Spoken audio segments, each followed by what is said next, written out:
Shalom, salam sejahtera bagi kita semua. Dalam kesempatan ini, saya Reva Yani Maginting, mahasiswa dari IAKM Tarutung, semester 2 dengan NIM 210101127, mata kuliah Teori Belajar dan Pembelajaran dengan dosen pengampu Bapak Dr. Baginda Sitompul, MPDK. Di sini saya akan mempresentasikan mengenai teori konstruktivisme. Selamat mendengarkan. Teori belajar konstruktivisme. Teori ini adalah teori yang mengedepankan kegiatan menciptakan serta membangun dari suatu yang telah dipelajari. Kegiatan membangun atau konstruktif dapat memacu siswa untuk selalu aktif sehingga kecerdasannya akan turut meningkat. Pembelajaran yang bersifat membangun atau konstruktivisme adalah jawaban ketika siswa sudah tidak diberi pembelajaran satu arah. Pembelajaran konstruktivisme memberi kesempatan pada siswa untuk bereksplorasi dengan media dan bahan ajar yang ada dan aktif untuk menggali informasi di dalamnya. Guru harus terus berupaya agar siswa dapat mempelajari dan memahami bagaimana pengetahuan serta menerapkannya dalam kehidupan mereka. Berikutnya yaitu mengenai definisi konstruktivisme menurut para ahli. Yang pertama yaitu ada menurut Piaget, adalah psikolog pertama yang dikenal menggunakan filsafat konstruktivisme dalam proses belajar. Piaget menjelaskan bagaimana proses pengetahuan seseorang dalam teori perkembangan intelektualnya. Yang kedua yaitu menurut Hill, memberikan pengertian bahwa teori belajar konstruktivisme adalah tindakan menciptakan suatu makna dari apa yang sudah dipelajari seseorang. Yang ketiga ada menurut Szymanski, mengatakan bahwa teori belajar konstruktivisme merupakan aktivitas yang aktif ketika siswa melatih sendiri pengetahuannya, mencari tahu apa yang sudah dipelajari, dan merupakan proses menyelesaikan konsep dan ide baru dengan kerangka berpikir sendiri. Yang keempat yaitu ada menurut Carly dan Margareta. Menurut mereka, teori belajar konstruktivisme adalah sebuah proses belajar yang diawali dengan adanya konflik kognitif, sehingga akhirnya pengetahuan dibangun sendiri oleh siswa lewat pengalaman dan interaksi dengan lingkungan sekitarnya. Selanjutnya, kita akan membahas mengenai bagaimana sih dan apa tujuan dilaksanakannya pembelajaran konstruktivisme, yaitu yang pertama ada memberikan kesempatan kepada siswa untuk berinteraksi langsung kepada benda-benda konkret ataupun model artifisial.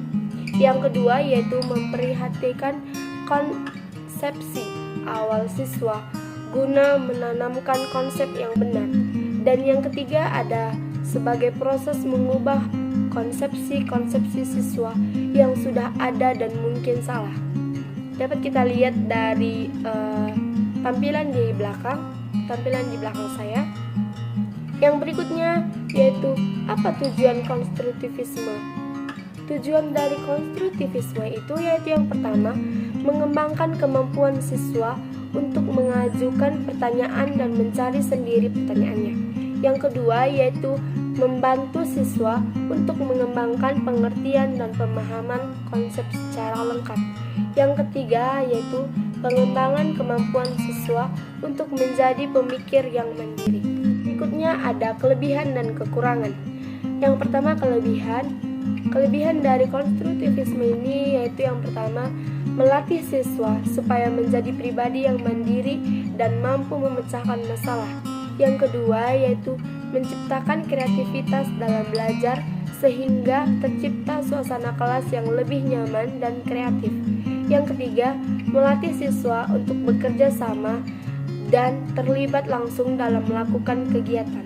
Yang keempat ada menciptakan pembelajaran yang lebih bermakna dan menumbuhkan kepercayaan diri pada siswa karena memiliki kebanggaan dapat menemukan sendiri konsep yang sedang dipelajari dan siswa juga merasa bangga dengan hasil temuannya. Yang kelima yaitu melatih siswa berpikir kritis dan kreatif. Yang berikutnya ada kekurangan dari konstruktivisme. Yang pertama yaitu sulitnya mengubah keyakinan guru yang sudah terstruktur menggunakan pendekatan tradisional selama bertahun-tahun. Yang kedua yaitu dalam penerapan teori belajar konstruktivisme. Guru harus memiliki kreativitas dalam merancang pembelajaran dan memilih atau menggunakan media. Guru yang malas dan tidak mau berkembang akan sulit menerapkan teori belajar konstruktivisme ini. Yang ketiga yaitu ada siswa dan orang tua memerlukan waktu beradaptasi dengan proses belajar dan mengajar yang baru. Yaitu selanjutnya kita akan menjelaskan mengenai karakteristik konstruktivisme. Karakteristik konstruktivisme yang pertama yaitu belajar aktif atau active learning. Yang kedua yaitu siswa terlibat dalam aktivitas pembelajaran bersifat otentik dan situasional. Yang ketiga yaitu aktivitas belajar harus menarik dan menantang.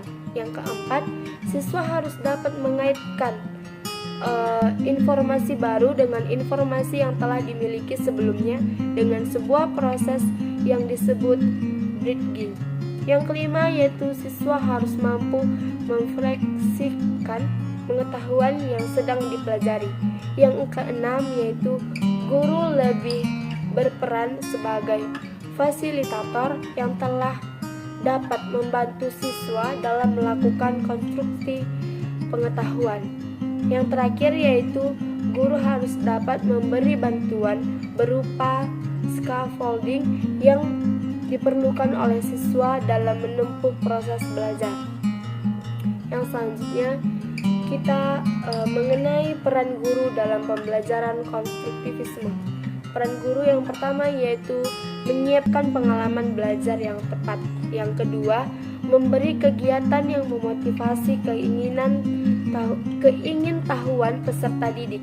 Yang ketiga, menyediakan sarana yang merangsang peserta didik untuk berpikir secara produktif.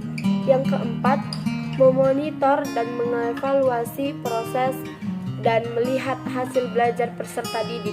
Yang kelima, memberi umpan balik atas bukti kegiatan. Yang keenam, tujuan dan apa yang akan dilakukan di kelas sebaiknya dibicarakan bersama sehingga peserta didik merasa terlibat. Yang ketujuh, memahami pengalaman belajar yang lebih sesuai dengan kebutuhan peserta didik. Tugas guru ialah membantu peserta didik agar mampu mengonstruksi pengetahuannya sesuai dengan situasinya yang konkret. Selain penguasaan yang luas dan mendalam, seorang guru juga dituntut untuk menguasai beragam strategi pembelajaran sehingga dapat disesuaikan dengan kebutuhan dan situasi peserta didik. Hal ini disebabkan karena tidak ada satu strategi pembelajaran yang cocok untuk semua situasi, waktu, dan tempat. Strategi yang disusun guru hanyalah suatu alternatif, bukan menu yang sudah jadi. Pembelajaran adalah suatu yang menuntun bukan hanya penguasaan teknik, melainkan juga intuisi. Jadi, dapat disimpulkan bahwa konstruktivisme dalam pembelajaran adalah suatu proses belajar mengajar di mana siswa sendiri aktif secara mental, membangun pengetahuannya yang dilandasi oleh struktur kognitif yang dimilikinya. Guru lebih berperan sebagai fasilitator dan mediator pembelajaran. Penekanan tentang belajar dan mengajar lebih berfokus terhadap kesuksesannya siswa mengorganisasi pengalaman mereka. Ya, baiklah, terima kasih sudah menonton video pembelajaran mengenai teori konstruktivisme ini. Semoga bermanfaat.